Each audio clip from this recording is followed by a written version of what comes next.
Here are my note cards. My topic today is the frequency and use of deception in commercial advertising. My purpose is to inform you, my audience, on some of the ways that advertisers can be misleading. Advertising companies are there to sell a product. They're there to represent whatever company has hired them. Ads that are used to deceive customers are all too common. They sound convincing, but they're there to pull the customer in and make a lot of money in the process. Picture this. It's a Friday night. You're at home with your friends, and you're sitting around watching TV. Then all of a sudden, a McDonald's commercial comes on, and it's in high definition, so you can almost taste the hamburger and French fries. The announcer is there telling you how juicy and how delicious that patty is, and telling you how cold and crispy the lettuce and onions are, rounding it off with thick slices of tomatoes and nice cheese that's nice and melted. You rush out, you go and get yourself and retrieve a picturesque hamburger that's grilled up by God himself, only to be greeted with a lackluster hamburger that resembles a hockey puck. Why do companies use misleading tactics in their commercials? Most of all, the reason is because they're there to make money. They want to entice the customer, the consumer, and get them to buy their product.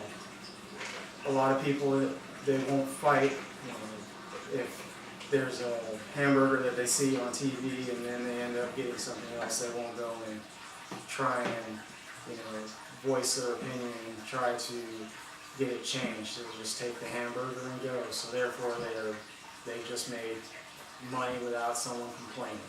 And they know people will be back. Next, I would like to talk on the effects of false and misleading ads.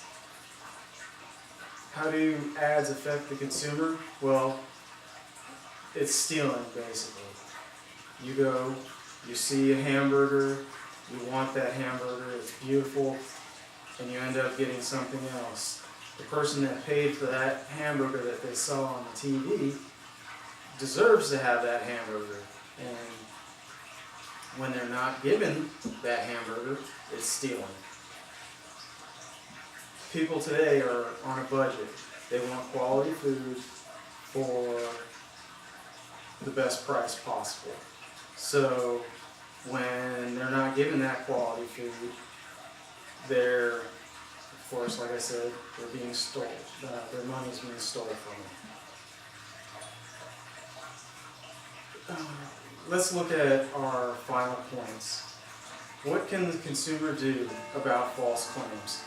The consumer has the Federal Trade Commission and the National Advertising Division that they can report false claims from commercials to. The Federal Trade Commission was founded in 1914 under Woodrow Wilson, and they've been around for 100 years, so they know how to deal with companies that make false claims. One company around that time being Coca-Cola. Coca-Cola used to say that their product was a cure-all for all sorts of different ailments. As a matter of fact, sodas were started in pharmacies where pharmacy technicians would mix them up, and they would sell it as, like I said, a cure-all. And people bought them for the taste and not actually because they were sick. But the Federal Trade Commission, they're there to help you out and file a claim and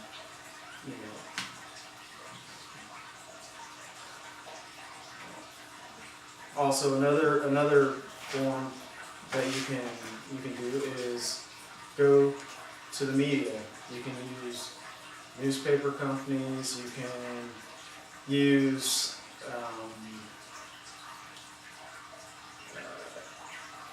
newspapers. You can use television. You can get on the computer and write a blog about how you were dissatisfied with a company. Or the biggest thing that you can do to affect a company that's making false claims is stop buying their product. Get your friends to stop buying the product. And eventually the company will see that what they're saying is what people want instead of another product. So we have spoken on why companies mislead with their commercials, what the effects are to the consumer, and how we can hold companies accountable for their actions. I would like to finish off with a quote. "There is no guarantee that all ads are honest and true. Consumers must be constantly on guard and have a healthy skepticism for what is claimed by sellers in the marketplace." Thank you.